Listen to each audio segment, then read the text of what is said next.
Sonic the Hedgehog, Tails the Fox, Knuckles the Echidna, Amy Rose, Dr. Eggman, Metal Sonic, Shadow the Hedgehog. These are some of the most iconic Sonic characters out there. And all 7 of these characters have now officially made an appearance in the Sonic movie franchise. So who is the next logical step? Well, I'd argue those are 7 of the most popular characters. And if you look at any Sonic ranking list, they'll agree. But I think the next character up, who is almost always, if not within that 7, like ranked among these characters would be Rouge the Bat. I think of all the other Sonic characters that could show up in terms of popularity and iconography, Rouge the Bat is the next one on the totem pole. And I think it makes sense that they would include her in the movies. Now, they've already said that they've been looking for a place to fit her in. And I'm sure while Sonic the Hedgehog 3 was, it was a home run of a movie. It was great. It was everything we could have wanted. That's kind of a false statement because everyone wanted Rouge the Bat. She had a big role in that game. And while Amy Rose did too, the difference is Rouge the Bat made her debut alongside Shadow the Hedgehog. So kind of like how we see, Amy Rose and Metal Sonic debut together, like how they debuted in the same game, but we did not see, we didn't see Rouge the Bat appear alongside Shadow. So what does that mean? Well, people are like, well, if she doesn't appear then, when will she appear? Well, I think she will appear.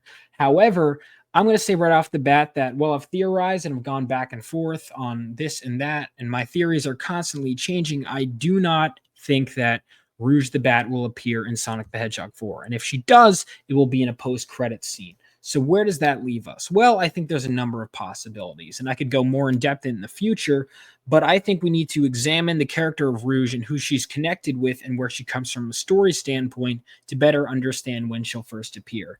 So I've talked at length. I've said that I think she'll appear in a Shadow project, and I think that's very much a possibility, but it also depends on another factor. So let's look at what we had so far. We have Sonic the Hedgehog, the first movie. Then we have Sonic 2. And then in between 2 and 3, we had a Knuckles show. Well, we haven't had a show announced yet, but it's possible we could either get Knuckles Season 2 or a Shadow Project. It looks like of all the new possible things in addition to Sonic 4, which we know is coming, we have a Knuckles show and a Shadow show. Or a Shadow show or movie. Initially, when I did my video, I thought it was going to be a show. But now I'm starting to lean more towards movie, especially in terms of budget. So with that in mind, what are we going to do? Well, I think when you look at the characters Rouge is most attached to, it just so happens that who is she most attached to? Knuckles and Shadow, right? Those are probably the 2 characters she's most closely related to. And likewise, I think she will appear in either Knuckles Season 2 or the Shadow. I'm going to call it movie, even though my video said TV series. I'm going to call it movie because I'm kind of changing my mind a little bit. So she'll appear in either the Shadow Project, the Shadow movie, or Knuckles Season 2. One of those 2. Now, I know a lot of people think Knuckles Chaotix, and I actually considered that. But again, when you look at CGI budget, do I think they're going to introduce 3 new characters? I think possibly they'll do Knuckles Chaotix, but they might even wait for Season 3 to do that. Again, it depends. But the fact of the matter is that while they could fit, I think more people want Rouge. So this all depends on what comes out first. If the Shadow movie comes out before Knuckles Season 2, then she's going to make her first appearance there. But if Knuckles Season 2 comes out before the Shadow movie, then she's going to make her first appearance there. That is my thought process. And here's how I think it could go. I've already talked about how she could appear in my Shadow series predictions. So if you want to check that video out, go to my channel. You can check that video out. But let's say that she appears first in the Knuckles show. Well, how will that come about? Well, I think Sonic 4, based on how the end credit scene happened, look at the Sonic 2 end credit scene. You see Shadow in a test tube. That's not like an immediate danger. It means there could easily be a time skip between movies. But this one, the Sonic the Hedgehog 3 end credit scene, has us going right into the action, which to me suggests that we're not going to have much of a beat in terms of what happens between 3 and 4, which means that also what happens with Knuckles will be close by. What happens with Knuckles will be close by. There won't be a lot of downtime between movies for a season to take place. So I actually think that we're not going to see a Knuckles Season 2 between 3 and 4 like we did last time. I think we're going to go straight from Sonic 3 to Sonic 4, at least at this point in time. And after that, I think we will get either Knuckles Season 2 or Shadow, like I said. So, in the Knuckles show, how would they handle it? Well, thankfully, we'll only have one extra character. And now, while Wade was well liked, and I do think he'll play a role, I think they'll downplay some of the family stuff. Um, and again, I could go into my Knuckles season 2 predictions, but what I think if we were to get Rouge showing up would be this.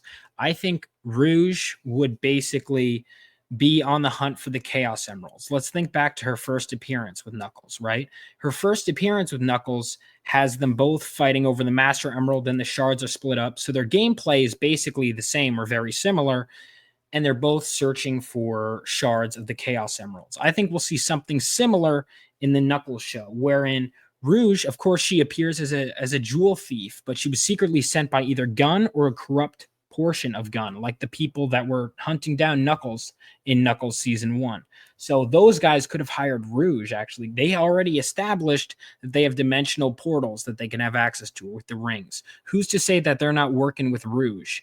And Rouge could be searching for, the Chaos Emerald because maybe these corrupt Gun agents or Gun in general wants the Chaos Emerald because now that after what happened in Sonic 3, they need it. So whether it's corrupt Gun agents, someone always wants the Chaos Emerald. And I think Gun or corrupt former Gun agents, or maybe the buyer, someone needs the Chaos Emeralds, and Rouge the Bat is going to be trying to steal them. And who's guarding the emeralds? Well, of course, it's Knuckles. And that's what our premise is going to be.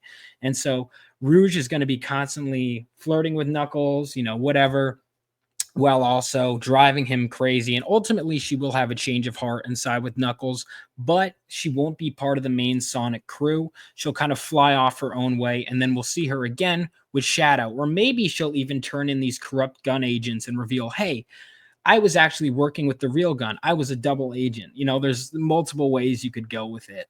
But I think she will be trying to steal Chaos Emeralds from the guardian of the Chaos Emeralds, Knuckles, or maybe she does and he's trying to get them back. Hell, it could even be a road trip show. Maybe they get split up and you have Knuckles and Wade, and maybe the supporting cast they're all doing their thing and Rouge is doing the others. Now, it could be a Gun agent that hires her, or I think naturally they could have Pistol Pete, his dad, Wade's dad, playing a role. But again, that would be an issue 2, or rather a season 2 discussion video. So let me know your guys' thoughts on that. If you think that Rouge the Bat and Knuckles having that dynamic could work. Now, the tough part is that Rouge showed up in Sonic Adventure 2, which means she's always, from her inception, she had moments with Knuckles and Shadow. The tough part about this is that if you introduce her in Shadow, people will be like, oh, I want Rouge and Shadow to be a couple. Or if you introduce her in Knuckles, people will be biased to that first. Whereas in the games, she was introduced side by side with both of them. So you could see the fans going either way. Who is she more romantically interested in? But either way, it could actually be a good dynamic. Like if she gets introduced in the Knuckles show first, maybe Knuckles is a node with her. And by the finale, he's finally into her. And then what? By the time they see each other, she's with this Knuckles guy.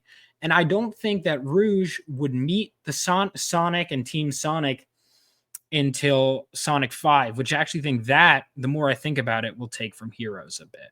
But basically, long story short, Rouge the Bat will either appear in Knuckles Season 2 or in the Shadow movie or series. And then she will meet the Sonic cast, the main Sonic cast, in Sonic the Hedgehog 5. That is my prediction. Let me know what you guys think. And if you guys like the way I think, if you guys like this whole thing, well, I got news for you. I'm actually a writer, and I wrote my own comic book. It's called Phenomenova Issue 1 Down to the Core, and Issue 2 is nearly complete. It's actually crowdfunding now. Links will be in the description. But if you want to check out Phenomenova Issue 1, well, those links are also in the description, but let me show you this. You can actually read the first 10 pages right here on globalcomics.com.